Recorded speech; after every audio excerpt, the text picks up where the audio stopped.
Hello guys and welcome to the channel. It's Hannah again and I'm here with Florence today to talk about this very interesting topic.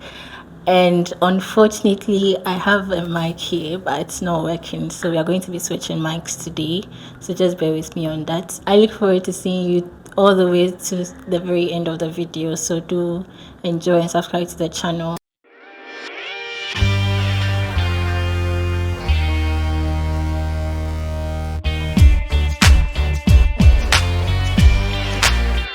Florence, you're welcome to the channel. Yeah, thank you. Okay, so Florence is a data scientist, and one of the reasons why I actually thought of bringing you onto the channel is because of your talk you had at the Dev Congress last year. I didn't get the opportunity to meet you in person because I didn't attend, but then from a lot of reviews that I had about the program, I learned that like there was a women section about the whole program, and then you were a speaker as well. I've heard of your stories for like a while now, but just so that you give us more insight into who you are, like, can you tell us a bit about yourself? Thank you very much for the opportunity. My name is Florence Ofori. I work as I do machine learning and data science at Google Ghana here in Accra. Basically, a bit of background about me is that I studied at Ashesi University, where I did management information systems, and then after that I was a teaching assistant in the math department. And after that I joined Google, and I've been working on projects such as flood forecasting and like machine learning, flood forecasting, and various environmental sustainable projects in the machine learning space. Yeah, so it's been a great experience. Yeah.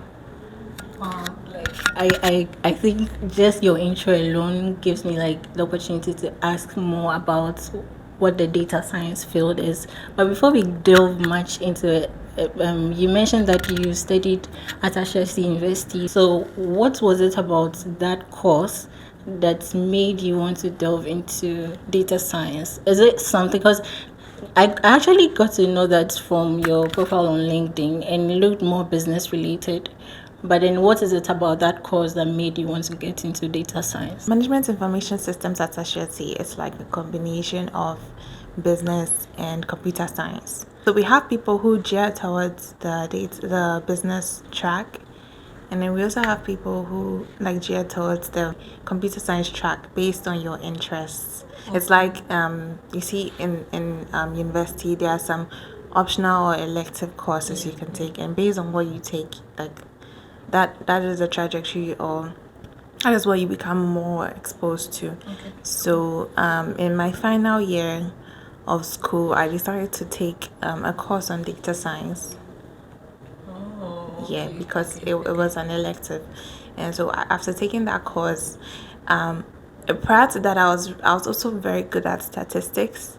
There was a competition, not a competition, but more like a poster presentation when I was taking the statistics course, and I came out as one of the best, one of the best students with the poster presentation, and so when I joined the data science, I realized the data science was like an extension or a continuation of statistics.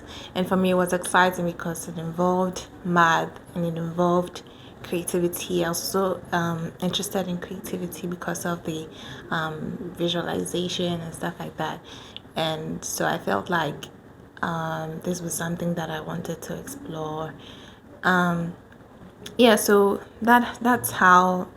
that's where the pivot started, or that's where the dream started to become, like, to get into machine learning and data science. And this is actually very interesting because I would have never thought of it that way, and it's even surprising to know that data science is being taught in the university, because I also did computer science in the university and there was no part of it that talked about data science. We didn't even have a data science course throughout our 4 year study of computer science. So it's an eye opener that people can actually take that course, because I always referred to it as something we can do as a master's program, not for undergrads, but like this is very good.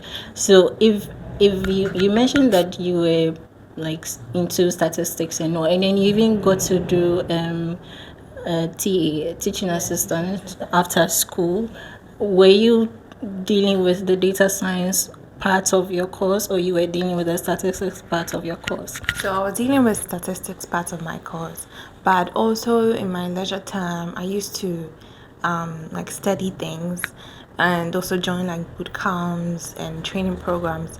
So with the self study, some of the things I did was to try and master data structures and algorithms, Okay.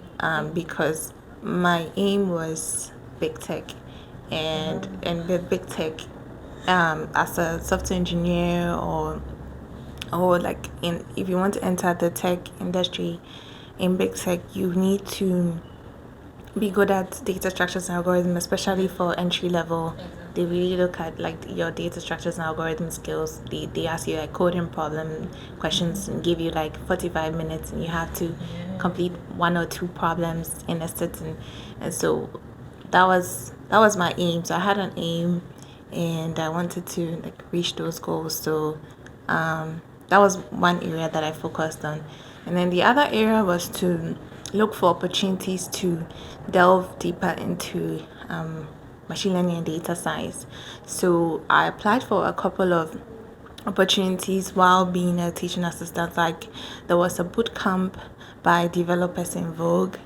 Oh, by Ivy. Yeah, Ivy Bali. Yeah. I think. Let me just I think if Ivy is watching this at any point, I don't know how she's going to find this video, but if she's watching it, she should know that she has brought up two very innovative leaders through her program, because I was also part of Developers in Vogue at some point. I actually joined a day with Haptel, so it was actually very good. So I mean, hello Ivy, shout out to you. Hello, Ivy. So I joined a boot camp on data science by Developers in Vogue, and that gave me experience in data science. And one other program, it was actually a hackathon. It was more like some kind of training program, but at the same time, the end there was a hackathon. Okay. But it was like a 3-day program. It was actually remote, and I think it was also great because due to COVID, more things had become remote. More people were willing to organize programs online, and that benefited like some of us like me. So it was a program. It was held by, I've forgotten the name of the institution.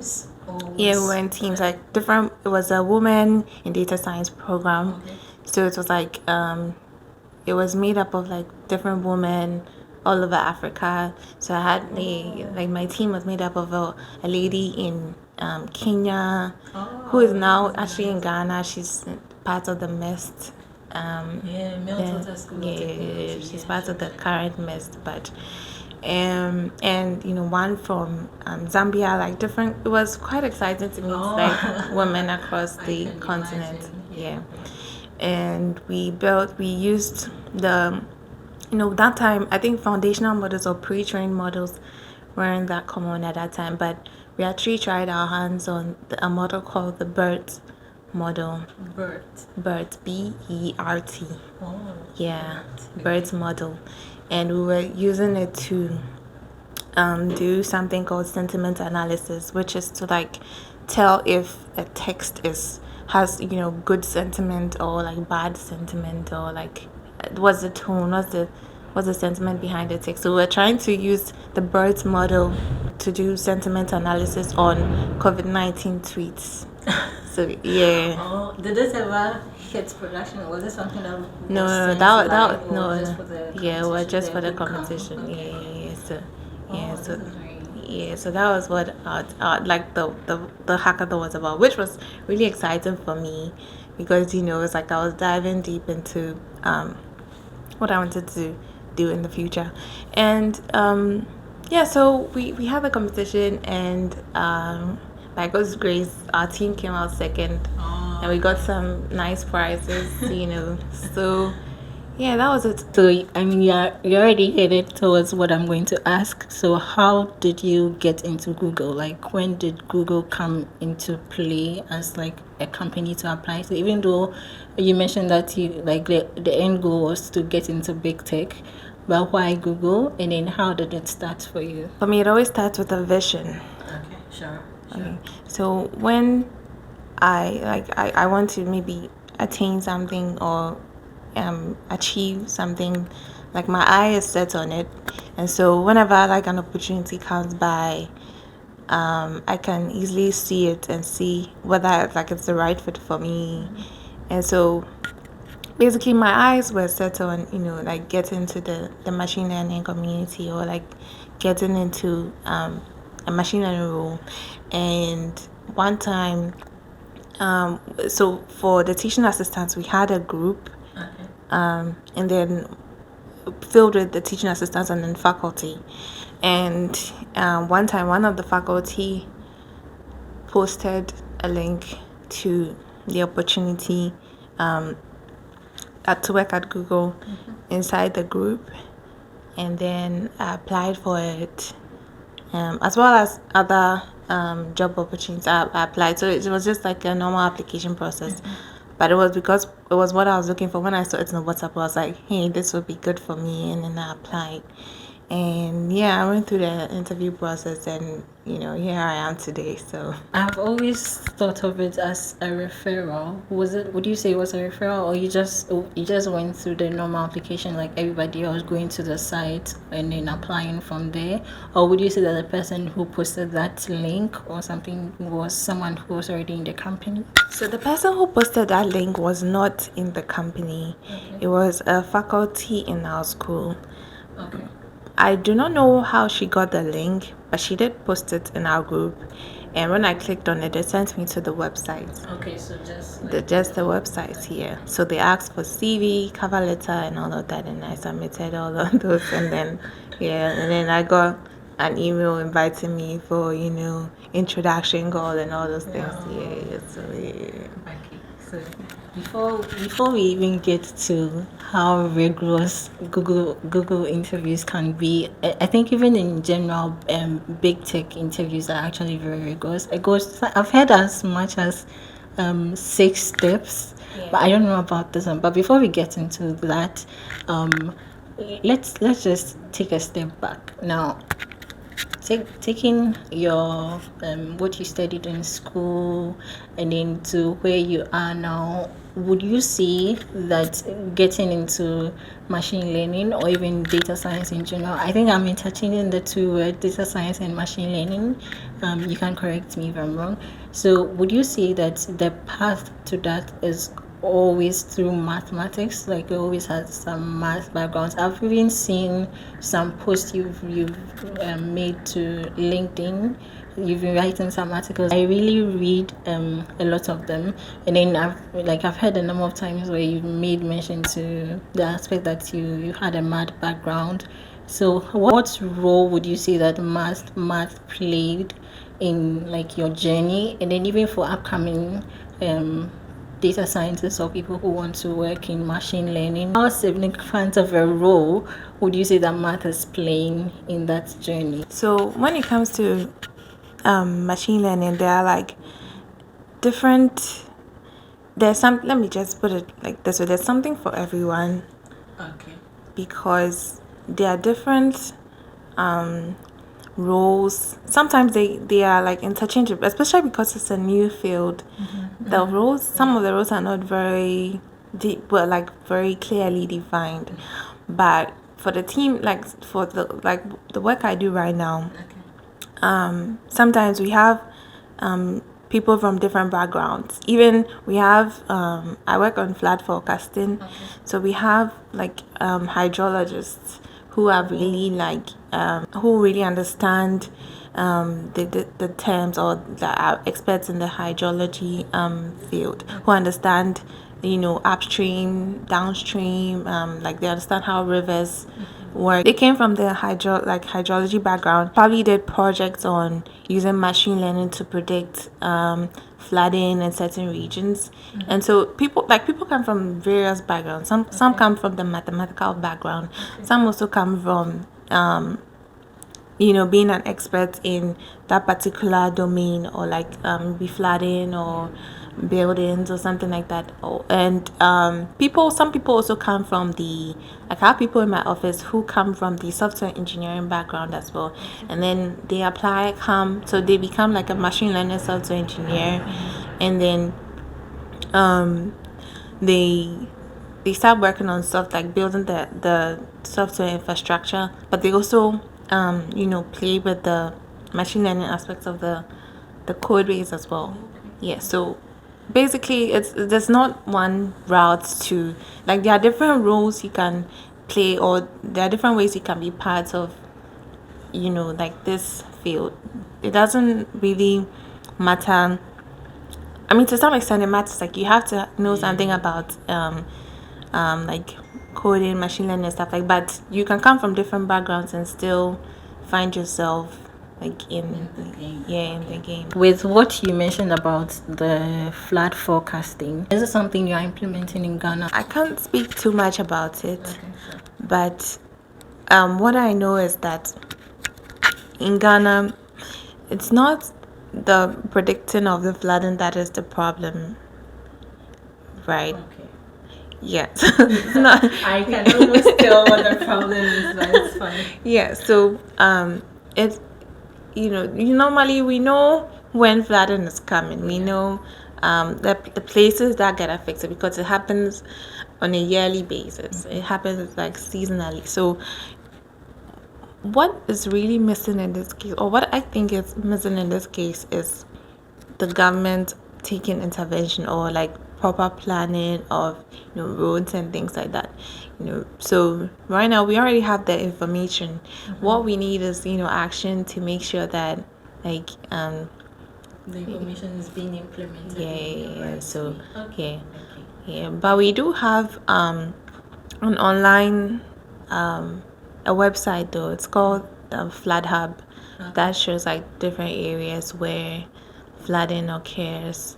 Moving on to where you are currently, you are a data scientist, or please, you have to correct me like now.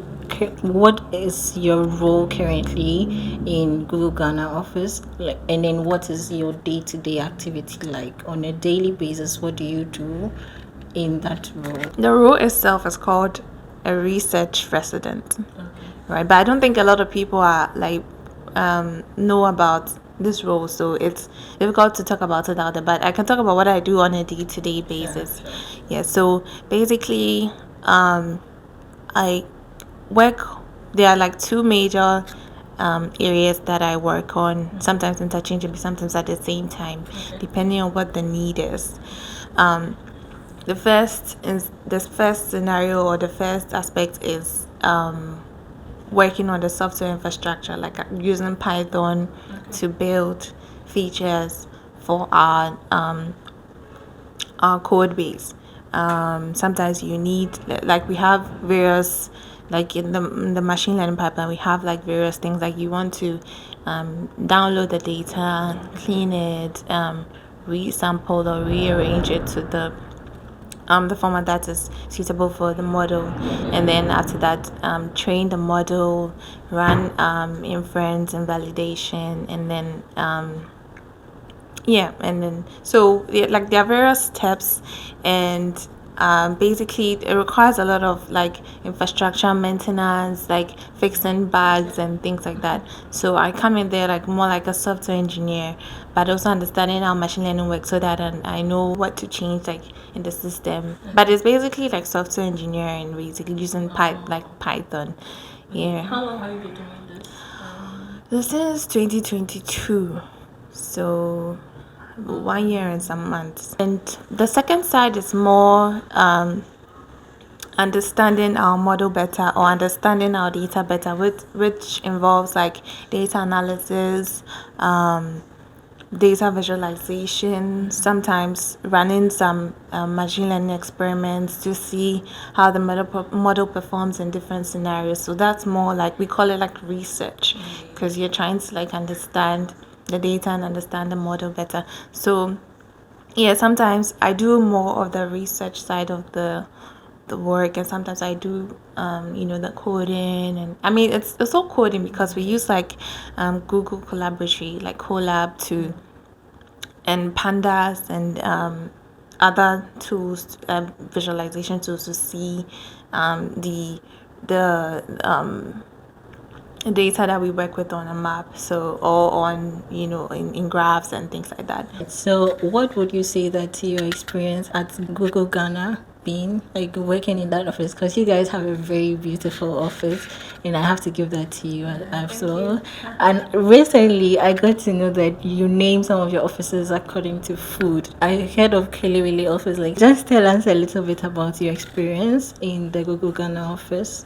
Just a general overview of it. Yeah, the first time I went into the office, I was like, wow, this is really cool. Yeah, and you're right. Like, the office is actually named after different African foods. We have foods like injera, we have kelewele, we have gari. Yeah, yeah, there's a room called gari. Okay. And what other thing? The cafeteria itself. So we have a cafeteria, and the cafeteria itself is called Chakalaka. Yeah, interesting names. Yeah, so that's cool. I think my favorite part of the spaces are, we have this room where you can just go and lie down. There's a bed there, and like, a massage chair, so you can just go and rest there whenever you're tired.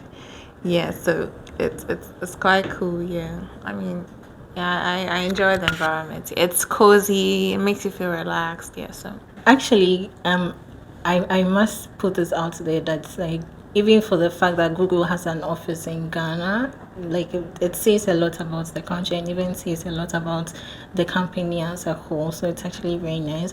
And then they infusing like a lot of these. I think the first time I saw a video of the office was I think that was it the entrance or something where you have like different cloaks with the African fabrics on it. It's actually very nice, but it's really cool. And then so this brings me to like my next question. Now, as a young, beautiful, of course, young as a young and beautiful lady who's working in a tech field, which is definitely predominated by a lot of guys. How how was it for you when you were beginning? So even from when you were studying in the university at Chelsea, it's I mean, even for my time doing computer science in school in KNUST, even though like our number had increased, the number of ladies in the department had increased, but we could still tell that like this is a man's world, or this is like a field that a lot of men were really dominating. So how was it for you coming up as a young data scientist, and even to mention the field being a new field, because you don't really hear a lot about people doing data science in this country. Like it's always very random. A lot of people would gear towards like software engineering, but how was it for you going into data science as a lady, and even starting from where you started from? yeah, it has its challenges, because there aren't a lot of women in the field, and so it can get isolating at times. That is true, yeah.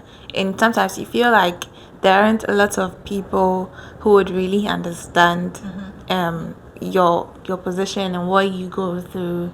So it's challenging. And it happens everywhere, even for me, my own journey. I also experienced like being feeling like there weren't enough people of my kind represented in the field. So that's why I get really excited when I see people like some of my colleagues on LinkedIn who are are transitioning into tech and are actually in boot camps, because it's like, okay, you now have a new sister on board. Yeah, so it's like really exciting for me, and I feel like we all like have a role to play in supporting each other, like however we can, like promoting the community of women and building each other up, through different ways, through referrals, through maybe coaching. Like there are different ways we can do this, and so I always find ways to, even if I feel like I'm really busy, I always find ways to, if it means like liking a friend's post or like commenting or just getting to know people, or sometimes even contributing in certain ways to the community. Okay, so on that note, please tell them to subscribe to the channel. Oh, yeah. So please subscribe to Hannah's channel. Comment, like, and share. Be supportive. Yeah. Talked about your background, we've talked about your current role. What is the future like for Florence in data science and even the Ghanaian tech community as a whole? The last year we got to see you on the stage of Dev Fest. This year, what are your plans? What stages should we expect to see you so that we can be a part of your journey as well and also learn from you? So, what does the future hold for you? Okay, so I do not have any like specific like I won't say tangible, because I think everybody has like maybe they set New Year resolutions for the year or something like that. So I do not have any specific events that I like really plan on going to, but I definitely plan on supporting other women in the field, like in any way I can. And yeah, I also plan on like for example coming on here to talk about my story to get like other people excited. So I may not know everything I will do off head, but I know that like every day as like I wake up, like these are some of the values that I want to uphold, like speaking at events that come up, or like various like Ghanaian data science conferences and like 10 conferences. I would like to talk about what we do, talk about how you can start your journey and things like that, and maybe write a couple of blogs or a couple of LinkedIn posts to share my knowledge on some of the things I've learned so far. So yeah, these are some of the ways I plan on like contributing to the community. So yeah, watch out. Yeah. Please watch out and please follow her on LinkedIn. She really shares like a lot of write-ups and some articles you can actually read and learn from. If I'm just from secondary school and I'm getting to know Florence for the first time through my channel, what should I do to be able to get into the data science route or the machine learning route? As a very young person, I'm yet to go to university. What are some career guidances you can offer to me? So as a young person, it can be very dicey, because especially in Ghana, you may not have access to some resources. So I'm thinking it depends on the resources you have. So if you have a laptop and you have internet, then I would advise you to start like exploring things like on your own, like through YouTube, through like free resources. You can just search on YouTube, search machine learning introduction course, something like that, and start to take it, start to play around, building things on your own. And it's a whole new world, so it can get confusing, but you can take your time, and then also find people through social media who are already in the field. Start connecting with them, start asking them questions, and like you're definitely on your way to great things if you do that. And if you don't have a laptop and you don't have internet, at least you have a phone, I'm sure. So Definitely. yeah, because you're able to watch this video. So I'll suggest you can use your phone to like start searching for YouTube videos on it, and also connect with people, and maybe start saving some coins to buy like a laptop you can use. So one step at a time, like you grow and like you get better every day. So maybe you can save to buy a laptop, like just a small laptop where you can do some coding and or if your parents are willing to like buy you a small laptop, that's cool, or maybe a relative or something like that. So, or maybe you can even contribute with your friends and have a shared laptop. Like there's so many ideas, like yeah. So there's always a way out of a problem if you think hard enough. Yeah. So yeah, all the best. Yeah. Yeah, and we are rooting for you as well. So this is very nice. Like it's very like interesting to hear you say like some of these things because it's really true. You just have to start from somewhere and then see how the journey goes for you. Because as you mentioned earlier, everybody's journey may be different, but then if you have the same vision in mind, you may end up at the same place where like even someone going through like a much different route. So this is really nice to hear you say that. So let's talk a little bit about money. So data science in Ghana, is it lucrative? Like is it something that pays? Because whether we like it or not, it will always boil down to how much someone is being paid. Even though I don't know if you're willing to get into the specifics, what would you say to be as an average of the salary of a beginning, let's say a beginner in machine learning? Just what should we look out for so that we are not caught by surprise? Um, money is always a touchy subject, but sure. yeah, but I would say that they are definitely like it definitely pays more than the average job like in Ghana. Like if you're interested in the field and you're wondering whether it pays off like financially, then yes, it does pay off financially. So as for that part, you're sorted. So yeah, basically.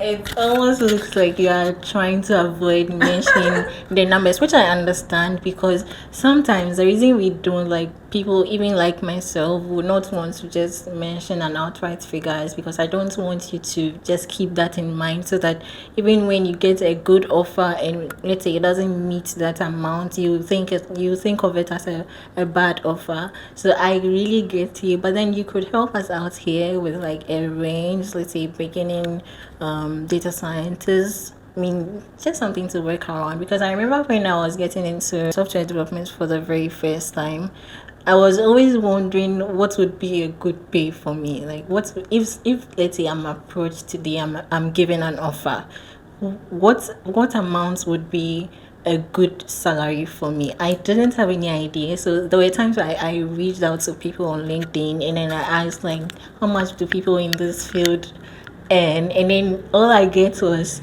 know your value, know your worth. I know my value, but I don't know what amount to attach to that. So you could help us here with an amount or something. Okay, so the reason why I don't want to give an amount or a range is there are two reasons actually. The first one is that it can differ like from company to company, and so like me stating an amount over here or stating a range, which I think would be the ideal range, may not necessarily be the same for like different companies, but then again and also too, yeah, I don't want anybody to come and quote me here and say you said this and I'm not seeing it. So, but I mean what I can do is to direct you to like certain maybe websites where you can see ranges of like salaries based on the industry or the level you find yourself. And so I don't know all of them off head, but I'll probably I send them to Hannah so that she can like show them to you. But I think Glassdoor will be one of them. Okay, yeah, Like certain sites where you can actually see like people go there and post their salaries.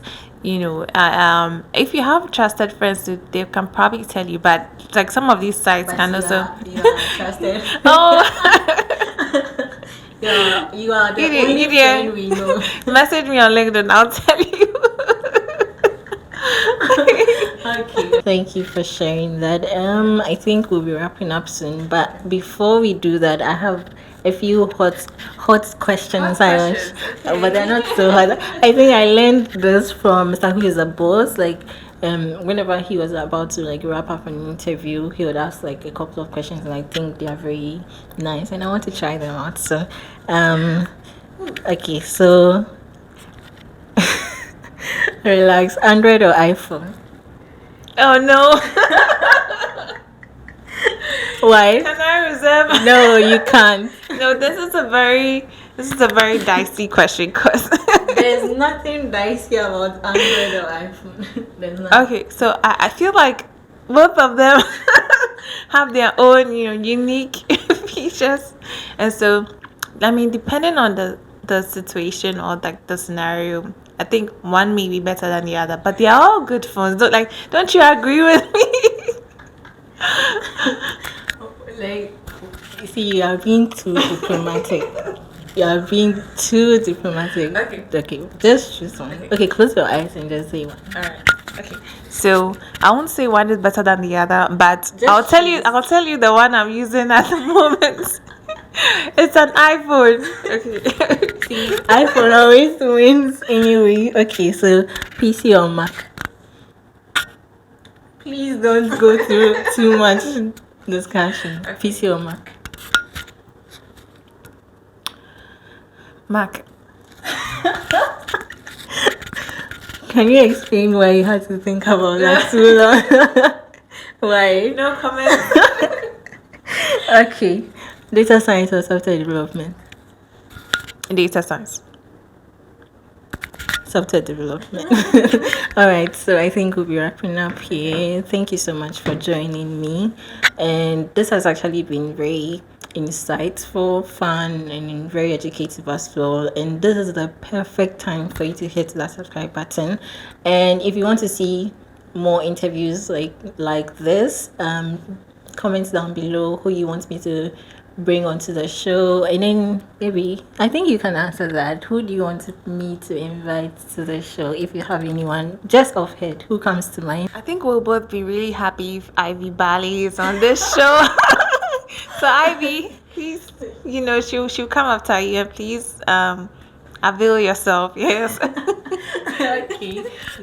This is so perfect. It would really be an honor to have you on the show, and thanks for pointing that out to me. Like, this is really really nice because we both went through Div, and then we've seen the work she's done over the years, and like it's sad that she's quiet now, but I'm really looking forward to hearing from you. So Ivy, this is an invitation to you to come onto the show at some point. So thank you so much, Florence, for doing this with me, and even for your time, and for making this very very interactive, just how I imagined it to be. So thank you so much. Yeah, no problem. Thank you too. It's been amazing and fun, and I laughed a lot. Yeah. All right, guys, see you next week. Bye.